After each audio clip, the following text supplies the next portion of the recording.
তানিশা, কি করছো তুমি? ভাইয়ের সঙ্গে খেলা করতেছি।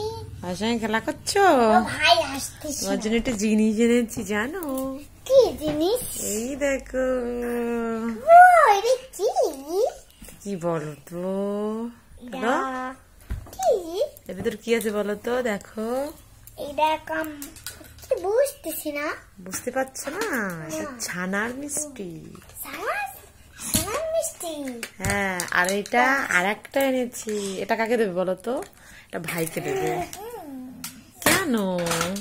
আমাদের দাও। ঠিক আছে, আরো তোমার জন্য একটা জিনিস আছে। এই দেখো, এটা কি বলো তো? এটা কি? তোমার জন্য। বাবার জন্য? হ্যাঁ, তোমার জন্য। আমার জন্য দুটো। তাহলে ভাই একটা দেবে তো? একটা। হ্যাঁ দিবি। ভাই দি এই দিব। আর আমি লাড্ডু খাবো। ঠিক আছে।